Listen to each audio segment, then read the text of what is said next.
1995년 6월 29일 오후 5시 57분, 그날의 비극을 기억하시나요? 서울 서초구에 위치한 삼풍백화점이 단 20초 만에 무너져 내렸습니다. 대한민국 현대사 최악의 참사. 사망자 502명, 부상자 937명. 그날의 충격은 건물 잔해와 함께 대한민국 사회 전체를 뒤흔들었습니다. 하지만 이 사건은 단순한 붕괴 사고가 아니었습니다.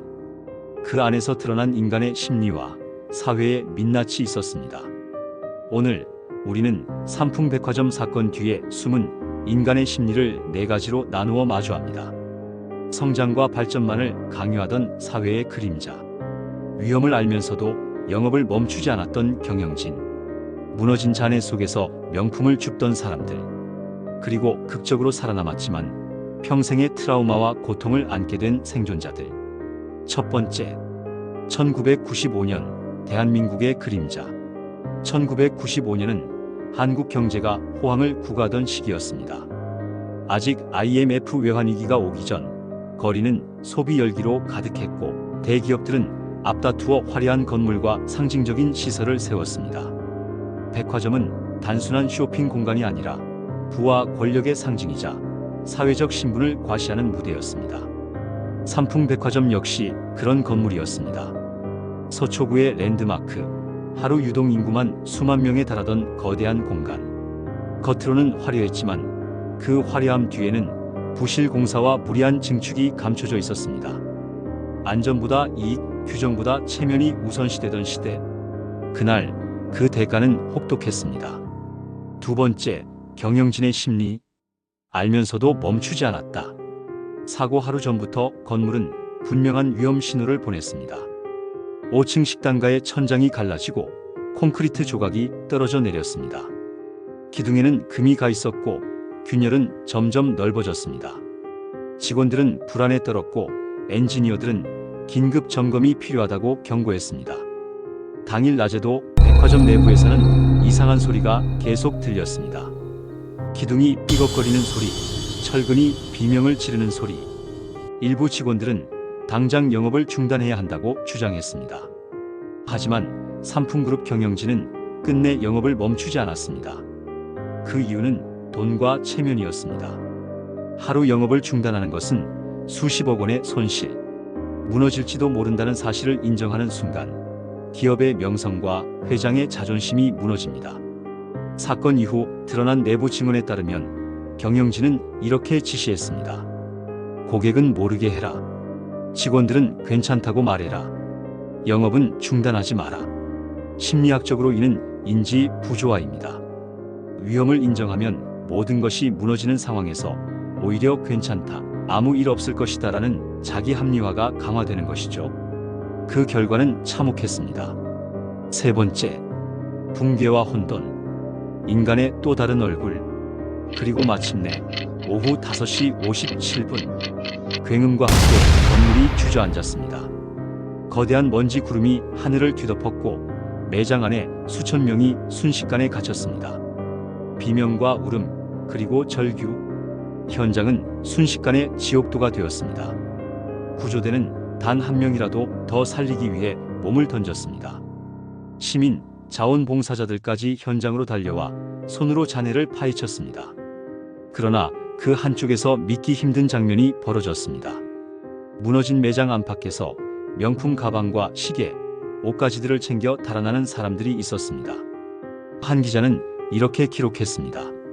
사람들이 아직 잔해 속에서 살려달라고 외치고 있는데 그 바로 옆에서는 누군가 쇼핑백에 옷을 담고 있었습니다. 이 장면은 한국 사회 전체를 충격에 빠뜨렸습니다. 사람이 무너진 그 자리에서 사람보다 물건을 먼저 집어드는 모습. 그것은 단지 몇몇의 일탈이 아니라 물질 만능주의에 사로잡힌 사회의 민낯을 드러내는 상징이었습니다. 심리학에서는 이를 도덕적 해이 혹은 집단 무책임이라 부릅니다. 사회적 규범이 무너진 순간 인간의 본능적 욕망이 폭발하는 것입니다. 그날 무너진 것은 건물만이 아니라 도덕과 양심이기도 했습니다. 네 번째, 살아남은 자들의 고통. 그러나 가장 참혹했던 것은 아무 잘못도 없었던 평범한 사람들이 희생되었다는 것입니다. 누군가는 가족과 식사를 하러, 누군가는 여름 옷을 사러, 누군가는 퇴근길에 잠시 들렀을 뿐이었습니다. 그들은 건물에서 무슨 일이 일어나고 있는지 알 수 없었습니다. 그저 평범한 하루를 보내려던 시민들이었습니다. 무너진 건물 속 생존자들의 증언은 처절했습니다. 어둡고 차가운 잔해 속에서 옆에 있던 사람이 하나둘 목숨을 잃어가는 걸 지켜봐야 했습니다. 한 생존자는 이렇게 회상했습니다. 숨을 쉴 수가 없었습니다. 먼지가 목을 막고 아무것도 보이지 않았습니다. 바로 옆에 있던 사람이 점점 숨이 약해지는 걸 느꼈습니다. 그때 저는 내가 살아남을 수 있을까 절망 속에서 계속 되뇌었습니다. 또 다른 생존자는 말했습니다. 구조대 소리가 멀리서 들리면 희망이 솟았다가 다시 멀어지면 그 희망이 꺼져버렸습니다.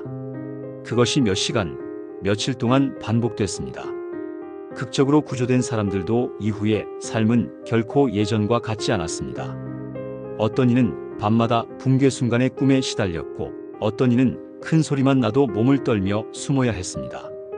사람 많은 공간에 들어가지 못하고 사회생활을 포기한 이들도 있었습니다. 의사들은 이들을 외상 후 스트레스 장애, PTSD 환자로 진단했습니다. 삼풍백화점 생존자들의 상처는 단순히 몸의 상처가 아니라 평생 치유되지 않는 마음의 상처였습니다. 5번째, 사건이 남긴 교훈. 삼풍백화점 붕괴 사건은 단순한 안전 불감증이 아니었습니다. 그 뒤에는 권력자의 자기 합리화, 혼돈 속 인간의 탐욕, 그리고 끝내 살아남은 자들이 겪어야 했던 참혹한 고통이 있었습니다. 하지만 더 무서운 것은 이 사건 이후에도 비슷한 비극이 계속 반복되었다는 사실입니다. 1994년 성수대교 붕괴, 2014년 세월호 참사.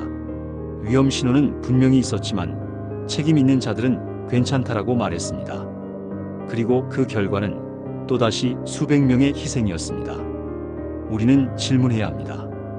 왜 우리는 경고를 무시하는가? 왜 우리는 똑같은 비극을 반복하는가? 마무리. 무너진 것은 건물만이 아니다. 삼풍백화점은 이제 존재하지 않습니다. 하지만 그 무너진 건물 속에 새겨진 인간의 심리는 여전히 우리 사회 곳곳에서 반복되고 있습니다.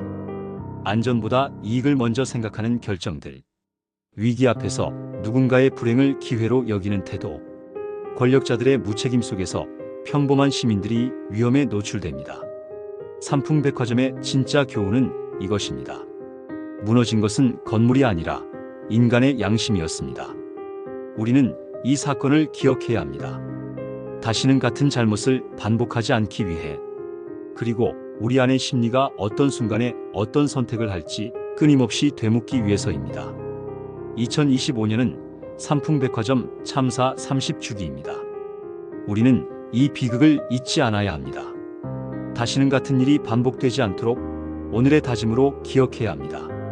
희생자들의 영혼이 평온하기를, 그리고 살아남은 분들의 상처가 조금이라도 치유되기를 기원합니다. 사건 뒤의 심리학이었습니다.